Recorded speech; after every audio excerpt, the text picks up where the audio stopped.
afternoon, everyone, and welcome. And my name is Brenda Kroner, representing the ISO Stakeholder Affairs at the California ISO. Today, I'll be helping facilitate this call along with Bill Weaver, our General Counsel for Infrastructure and Rates. And also, we have Andrew Omar and Marissa Nava from the General Counsel Department. And then we also have Gabe Murtaugh representing for storage. So we have a great group of panelists here today. But today we want to go over the energy storage draft charter language. And for this meeting, we do have a few meeting reminders that this call is being recorded for informational and convenience purposes only. Any related transcriptions should not be reprinted without the ISO's permission.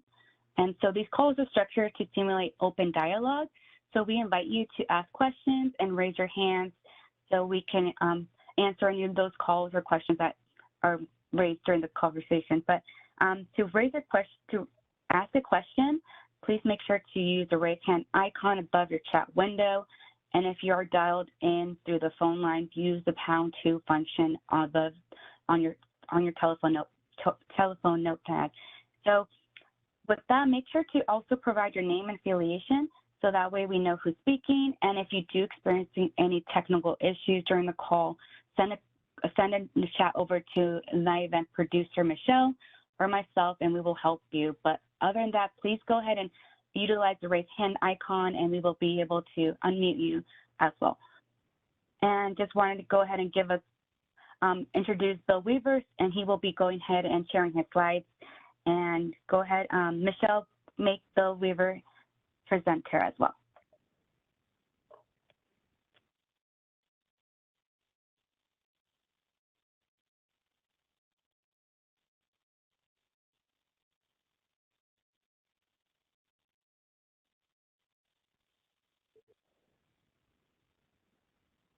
Oh, shoot. What just happened? He just got kicked off of my meeting. We're just waiting for Bill to unmute himself. Oh, I got kicked out of my meeting. Michelle, I'll be right back. I'm going to try logging in.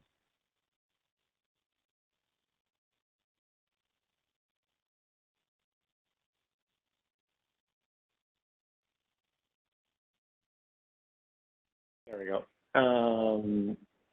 Hey, Michelle, can you see my screen and everything sound good? Yes, I can see your screen. Thank you. Okay, well, good afternoon, everyone. This is Bill Weaver, Assistant General Counsel here at the CAISO. And we're talking about energy storage enhancements, tariff provisions.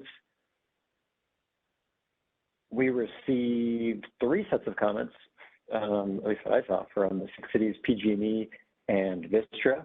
Thank everyone for their comments. Just to set the groundwork here, the tariff provisions just flow naturally from the policy, but they're not set in stone, and we have the ability to change them right up until we file them at FERC. So at any time, if a tariff edit occurs to you in the middle of the night and we haven't filed it at FERC, please feel free to email or call me directly and let me know, and we can address it and try to put it in.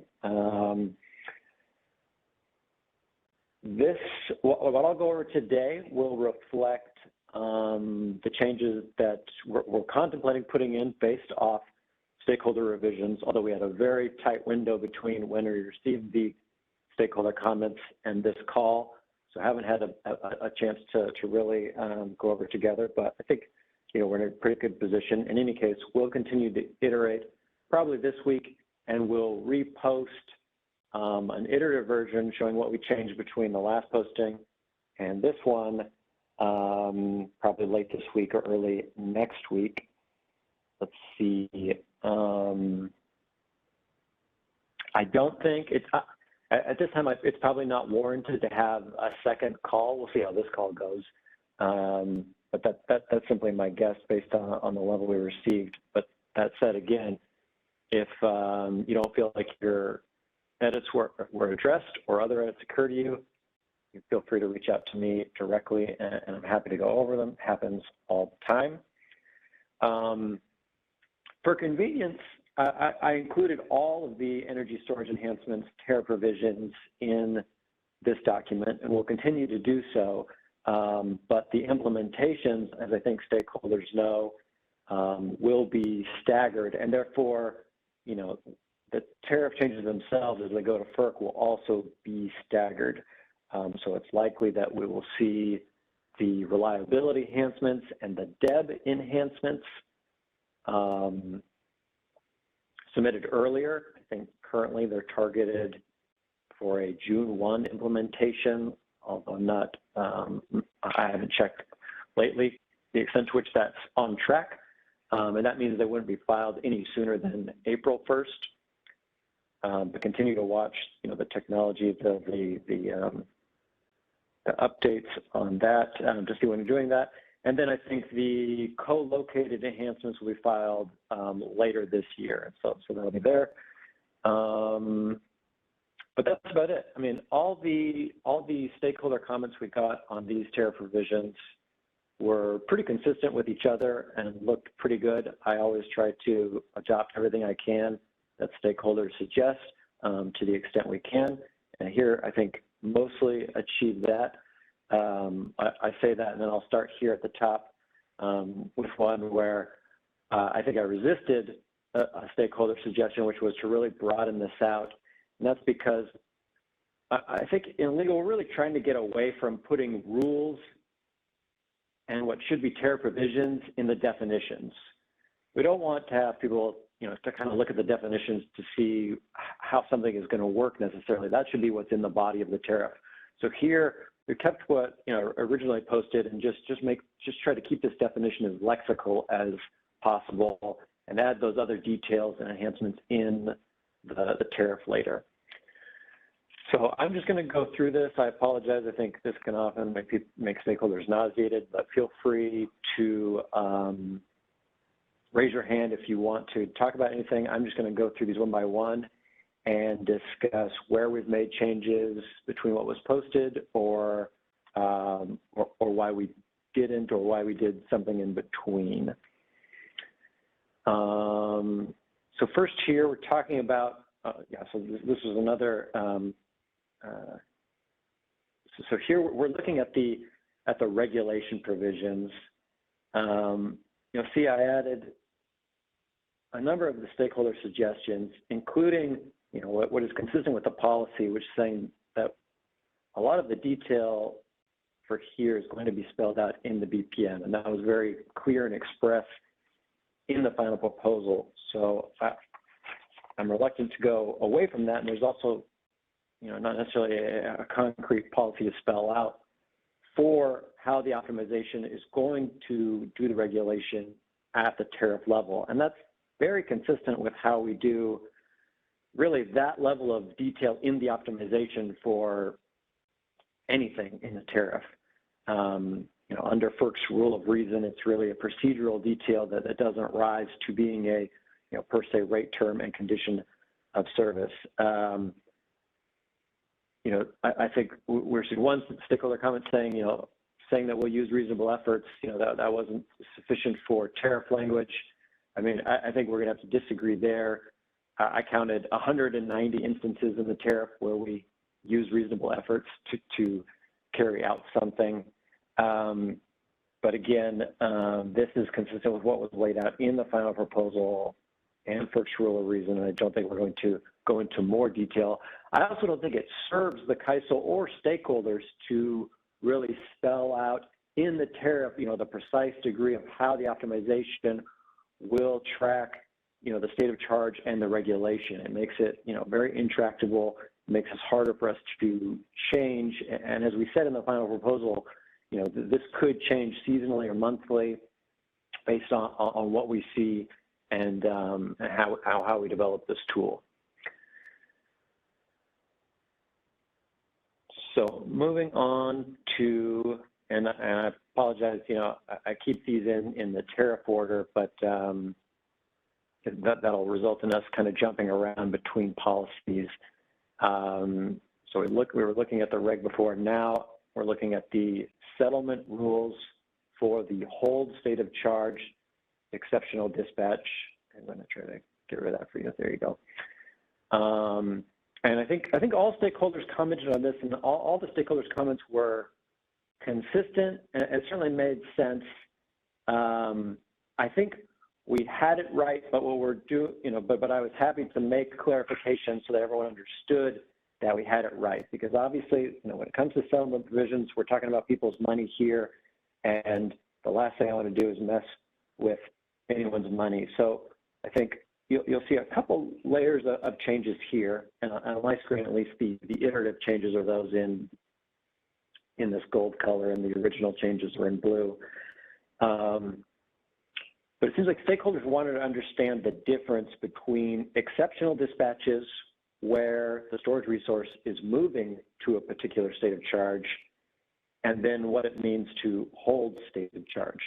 And it's important, I think that's an important clarification, because those are two basically entirely separate types of exceptional dispatch, although they might happen in a single operator call or operator movement, but they're going to be treated, very differently in the optimization and in the settlement period, where any movement up or down to reach that state of charge they're supposed to be holding at, that's going to be treated just like a traditional exceptional dispatch that we're all used to, both from the dispatch perspective and the settlement perspective. And when I say settlement, I also include bid cost recovery, which we'll get into below.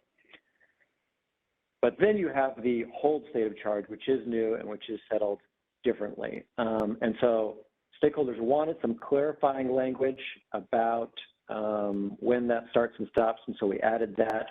And I think, 6 cities also had some helpful clarifications on how the calculation will work. And so we've added that in, but otherwise, very consistent with the proposal. Now, bid cost recovery. I assure you, I worked with settlements very diligently on this before, because, the last thing I want to do is mess this up. So if you look at, for example, let's see. So here we're looking at we're now in the settlements provisions on bid cost recovery, specifically how real-time market revenue is calculated. And, bid cost recovery is very complex, but at a high level, we can think about it as a daily settlement with, what were your overall daily real-time market revenues versus what did you bid and what were your expected revenues. And when those are off for uneconomic reasons, you receive, an uplift, you receive bid cost recovery. So you'll notice exceptional dispatch energy is already taken out of the real-time market revenue calculations. And certainly the energy storage policy enhancements didn't intend to change that. And when we talk about exceptional dispatch energy there, again, we're only talking about what would be movement for a storage resource, going from whatever its state of charge is to whatever it's supposed to be. So that will be taken out.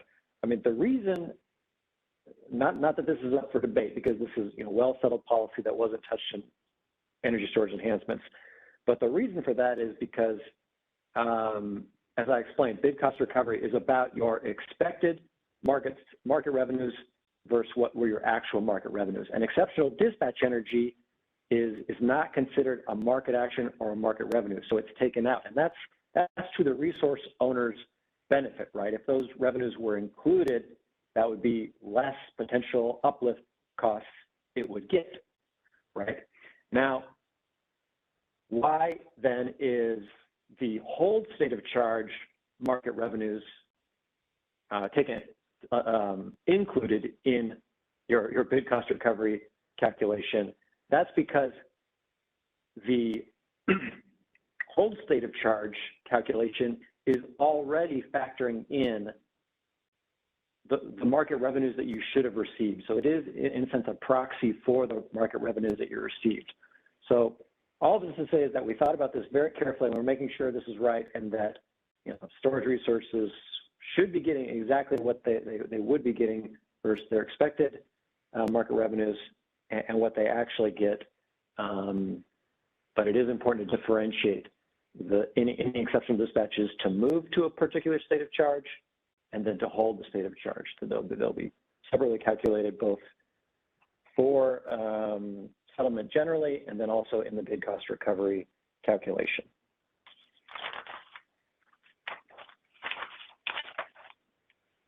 Let's see, moving on.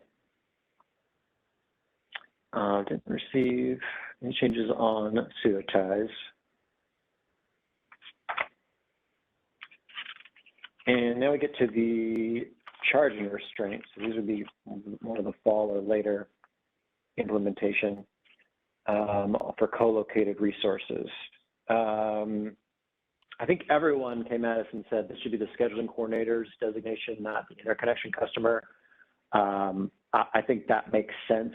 I think we originally had interconnection customer because we were thinking about it like the aggregate capability constraint, which affects more than just a single co-located resource, which generally has a single scheduling coordinator. But here, it would be kind of only at the storage resources election and makes sense as a scheduling coordinator designation. There were also requests that we specify where this is getting put in, and we've added that. It would be a master file designation. There were other suggestions that we add in, a few that we refer to the other market runs, specifically RUC and RTD. We definitely I put in the RTD, as you can see, and otherwise switched schedules to awards, which is a good clarification by Vistra. We didn't feel the need to. We didn't want to specify RUC schedules in here simply because that's already incorporated by the day-ahead schedules. We don't create RUC schedules for storage resources. They're auto-created from the day-ahead schedules, and so that's already captured there. And as I understand it, it's something we're trying to clean up elsewhere in the tariff, so we didn't want to perpetuate the issue in this provision as well. But essentially, we agree. I mean, the RUC schedules also shouldn't reflect that, but that's captured in these tariff provisions. Let's see, moving on. Bill, can you hear me? Yeah. We do have Alva Safota from PG&E. He had a question on the ED section, if that's okay with you. Sure. All right, let's go ahead and unmute Alva, and we could go to his question. Hello, Bill. Can you hear me? Yeah, hi, Alva. Good afternoon. This is really great, the way you're going through this. On the ED section, the thing I was wondering about, and I think you made the distinction clearly of the two kinds of compensation you might get to a state of charge and then hold a state of charge. And you made an argument which sounds plausible for why those payments might be included in the bid cost recovery. But one thing I wonder about is how do you, because this is not, this is supposed to be obtained through a model, and of course you're not specifying that, but you're essentially saying you're going to get paid what you would have, the difference between what you would have gotten paid and what you did get paid. What kind of protections do you have against unlimited disputes of that? This language seems very exposed to people just being able to make an argument that I should have gotten paid something, and essentially this will always be a source of dispute in the way that you've phrased it here. Because you're saying you're actually going to calculate the cost. You're not even saying it's estimated or there's any best effort or anything like that. You're going to calculate what the actual opportunity cost was, essentially, and you're going to pay that. I'm just wondering about that issue. Yeah, I think that's a good point, and maybe we can add some more language on clarifying this. I mean, we do explain how we're calculating the opportunity cost and what it's based off. I mean, we're simply going to look at that storage, the specific storage resources, state of charge when it received the ED, what the LMPs were, what its capabilities were, to calculate the maximum. I mean, that's what it says here.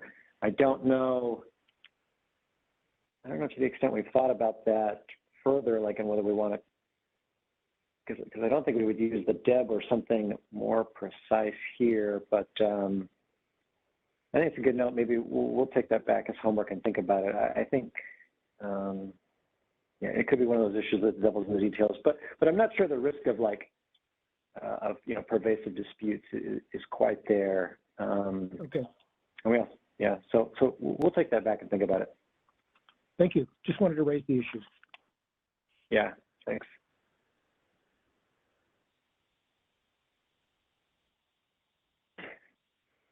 So going back, I think we had come to charging constraint and coming back to regulation and specifically the requirement to submit energy bids to cover ancillary service awards. 6 Cities had a very savvy comment that this section is confusing, and I agree. I hope we can clean it up in the future as a separate effort. And then I think their next comment was, why do you have this here notwithstanding any other provision? And like, for me, those two comments are absolutely related, but I put this in simply because there is so much else in this section about submitting AS awards. I simply wanted to make it clear that, this sentence, trumps and takes precedence, and notwithstanding anything you otherwise read, that storage resources have to submit accompanying energy bids in real time to cover half the capacity for the AS award. That was the intent there. Maybe I can tighten that up a little more. But that was the intent, was to just kind of make sure the reader understood that there's a lot of AS submission rules above, and then you need to make sure that to always comply with this requirement as well. Vistra had a good point that got a little carried away here and included hybrid resources when, first, we didn't say hybrid resources in the policy. That's not maybe necessarily determined because it's not like we were saying NGR specifically either. We were putting storage resources, but obviously from a policy perspective, there could be there could be reasons why the hybrid resources, as opposed to standalone batteries, don't necessarily need this requirement. And so anyways, agreed with Vistra and took out the hybrids from this requirement. I think everyone internally and externally was confused by covering as the first word and whether that was like a new defined term. So I think 6 Cities or Vistra or both suggested putting such before and then just lowercase covering, just make sure it's talking about what we discussed in the previous sentence. I think Vistra noted that we should also include self-schedules here, and certainly agree from a policy perspective. The Appendix A to the CAISO tariff, not that this makes much sense, but this is what it is. It includes self-schedules within the general term bids. It's only if we say economic bids that we've excluded self-schedules. It is what it is, and it's too big for me to, change. And so we agree self-schedules also meet this requirement, but I've just left it as bids. But this is definitely right that self-schedules work as well. Going down a little farther, make sure I understand my notes here.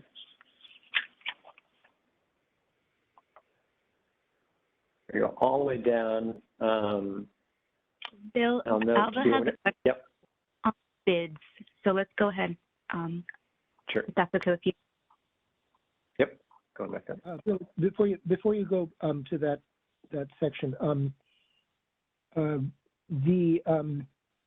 one question, so you've included at least half here, which I don't know, and I should have been part of, I should have reviewed it, maybe I did, but I didn't see, that's essentially set into the tariff now, so if there's any sort of systematic reduction of that amount, it would require a tariff change. The other thought I have in having that encoded in the tariff, and I just wondered if you have the ability even, I can certainly imagine emergency circumstances where you would want to procure incremental AS that was not covered by an energy bid because you're just so short that you need to have it, even though there's some risk of running out of it. And it seems like you would be constrained not to allow the market systems to enable such awards at all. So I'm just wondering about that issue and the way you phrased it quite strongly here. Yeah, that's a good note. It's not clear to me whether this is going to constrain our ability to procure AS. I mean, as written, but I think that's definitely something we're going to have to make sure is true as we do the implementation. I mean, the intent of this provision is simply to be a scheduling coordinator requirement saying that, you know, if you get an AS award, you must do this. I don't know if the other side of that coin is that we can't procure AS unless there is the energy bid. Well, one of the so whether we would rescind the AS award if we don't see the energy bid in tight conditions. I get what you're saying. I think you're right. You're right in real time. I think there's no, you don't have to take the bid, and presumably you can award. But in day ahead, the effect of this either, and I was sort of lobbying that there shouldn't be a requirement to actually bid explicitly day ahead, but the consequence, the known consequence of this in the day ahead is that you cannot award full AS in both directions on a battery, for example, because you have to have a bid in the opposite direction in real time. And so you don't have any way of increasing day ahead awards should you feel that that was essential for system reliability. So that's just the issue I'm raising, not real time. I think in real time, you're right. This would not restrict TISO from deciding not to take the energy bids and take an AS bid, which is created anyway, and use the AS instead. So in real time, you could get to your full capacity. But the implication of this in the day ahead systems is that you cannot award full AS, which is fine under normal circumstances, but you don't leave yourself any out in this language. Yeah. Okay. Well, that's a good note. Let me take that back to our technology team and Gabe and see what we want to do there.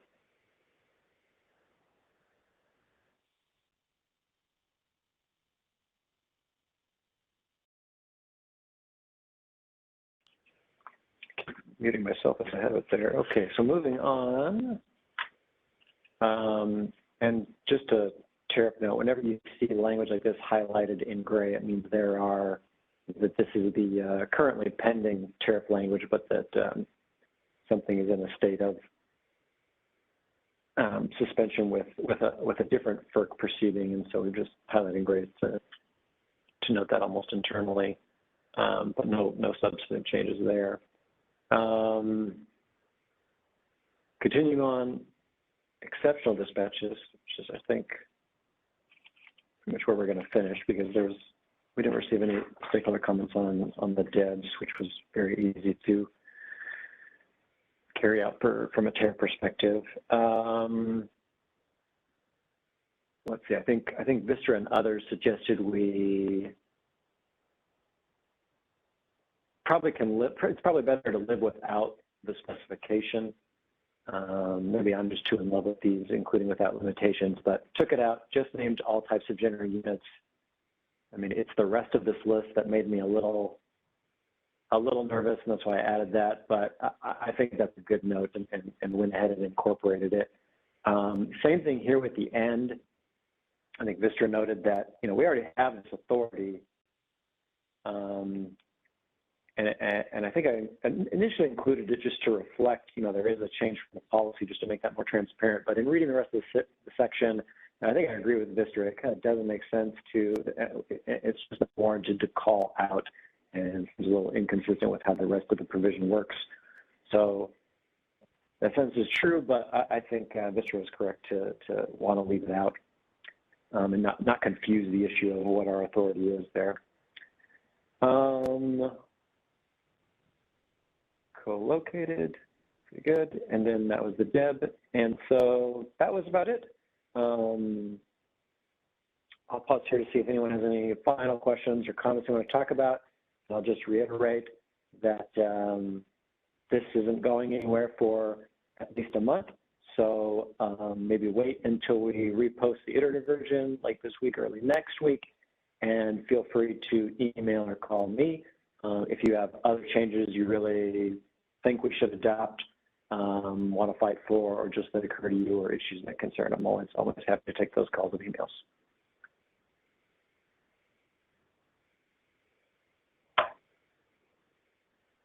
Thank you, Bill. So with that, make sure, just want to go to the very last slide of the meeting, just to kind of give everyone the email. So for the energy storage enhancements, it's posted, but we could go ahead and take all the questions on ISO stakeholder affairs at CAISO.com. But other than that, thanks so much. And then we look forward to sending you guys maybe a possible targeted email and notice in case we do have some other updates. But at this time, we're currently on this stage of the proposal development, and so we appreciate everyone's participation at this time. And I do see Alva's hand just raised. Go ahead, Alva. Let's unmute you really quick. Since we have so much time, I just want to ask one more question about your exceptional dispatch phrasing there, Bill. It seems to me possible that ultimately you'd want to also issue a state of charge exceptional dispatch that might be a decrease in state of charge, and it wouldn't necessarily be a discharge instruction. You would just say that you want the battery to be at a certain state of charge, essentially at a certain time, and it might turn out that that requires a decrease rather than an increase. So I just wonder, I mean, as we get into this world of downward capacity requirements, I think you were mentioning RUC earlier, and it seems possible that there could be cases where batteries would be required to charge in order to potentially provide, or maybe bid to be able to charge in order to provide downward capacity. And so there could be cases where the market processes would require the state of charge to decrease as well as increase. Is there any reason to do that now, or should that be a separate, encompassed in a separate initiative basis, as it's not really in the scope of what's being talked about here? No, I think that, I mean, when we talk about exception dispatches to move a storage resource, right, rather than hold where you are or where you're supposed to get to, I mean,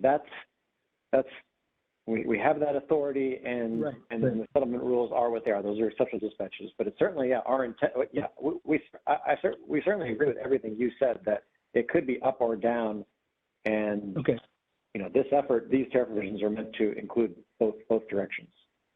Okay, because the language specifically said increase, so you might want to expand it from there then. Okay, I'll take that. There might have been, okay. In a couple of places we say up or down based on what the AS award is, but I'll make sure that we haven't overspecified. Yeah, I was just looking at that last thing that that last bit of verbiage that you showed us. But, okay. Thanks. All right. Well, thanks everyone. Oh, Kathleen. Yeah, no, sorry, I'd be brief. Kathleen Colbert from Vistra. That was an interesting comment from Alva. I don't know that I saw that in the section on the EDs as so much as when Alva was talking, it's hitting me more on this exceptional dispatch settlement portions of section 11. I think you were using phrasing kind of like charge, exceptional dispatch, leading into the hold state of charge. So you might just want to check that too, Bill, if what Alva was just raising is showing up there, maybe more so. For sure. Yeah, I'm gonna check them all, and you guys feel free to check too. and get back to me. And otherwise, thank you for your comments, Kathleen. Very helpful. All right, thanks everyone. I'll pass it back to my event producer, Michelle, to close this call. Thanks. That concludes our conference. Thank you for using Event Services. You may now disconnect.